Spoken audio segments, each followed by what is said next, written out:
1. Oakview Group's future after Tim Leiweke's indictment. 2. Feds reveal secret millions from LSU Arena finalist steering venues to Ticketmaster. 1. Oakview Group's future after Tim Leiweke's indictment. Brace yourself, the indictment of Oakview Group founder Tim Leiweke by the Department of Justice has left the sports and entertainment world buzzing with shock and speculation. Yet, in the midst of this high-profile event, OVG still has to push ahead, navigating operational demands and new leadership transitions. But here's where it gets controversial. Many insiders believe this indictment raises big questions about how ambitious or aggressive OVG will be moving forward. Leiweke, who founded OVG in 2015, was reportedly indicted for alleged bid rigging tied to the Moody Center project. Within 2 weeks of this development, he stepped down as CEO.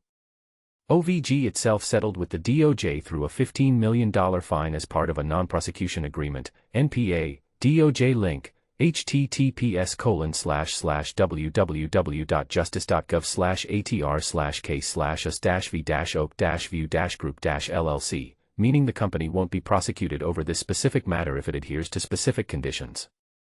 A non-prosecution agreement basically signals that while the company may have been under suspicion, it can avoid charges if it continues to cooperate and follow through on certain obligations. Interestingly, the news of Leiweke's indictment blindsided many OVG employees who knew there was an investigation but never expected it would actually lead to formal charges.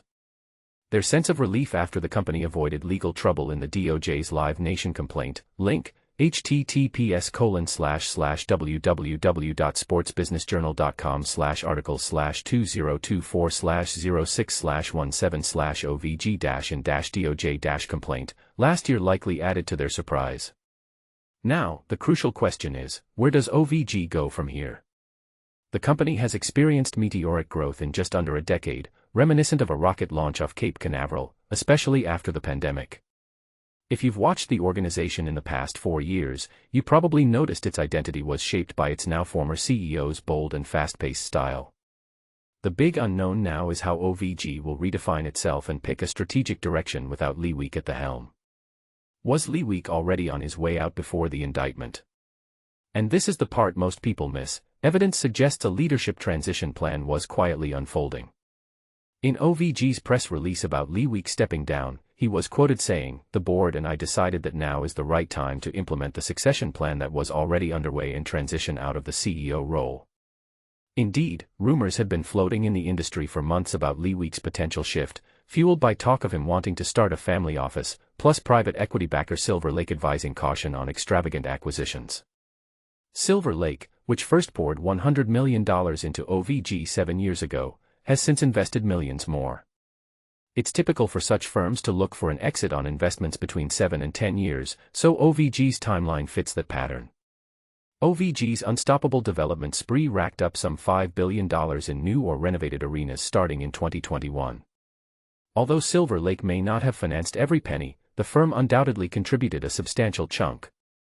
Meanwhile, OVG also acquired other entities, such as Spectra, Link, https://www.sportsbusinessjournal.com/daily/issues/2021/08/30/finance/OVG-Spectra, and pulled together a few almost entirely privately funded venues.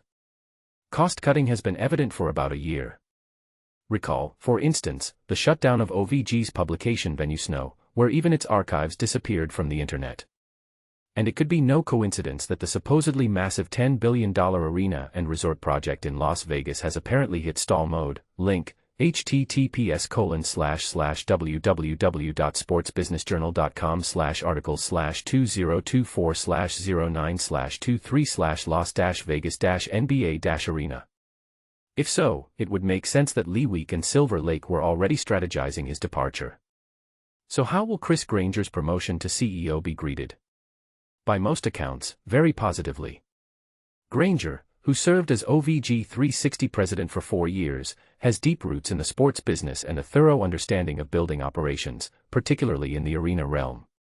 He also played a major role in convincing the Las Vegas Raiders to switch the Allegiant Stadium food and beverage deal. Link, https://www.sportsbusinessjournal.com/article/Raiders exercise midterm opt-out with levy switch Allegiant Stadium FB to Oakview Group/ from Levy to OVG earlier this year.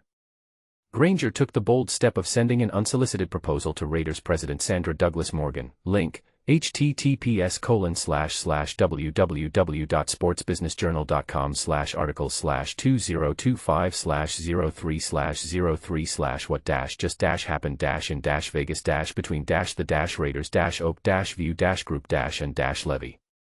While Granger's style is notably less intense than Lay. 2. Feds reveal secret millions from LSU Arena finalist steering venues to Ticketmaster.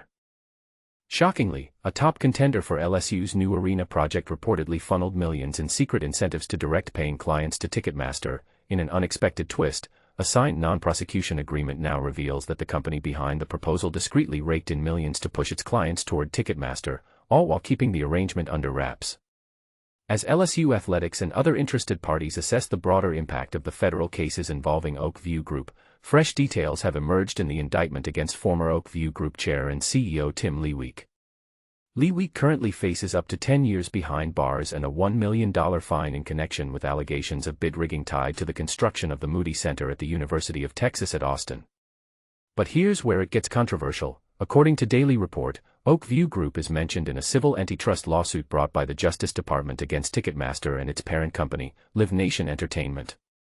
As reported by Business Report last week, the Denver-based consulting firm, in a rather brazen twist, even described itself as a pimp, hammer, and protector for Ticketmaster in a complaint filed just over a year ago in the U.S. District Court for the Southern District of New York, even though Oak View Group is not a defendant in that lawsuit.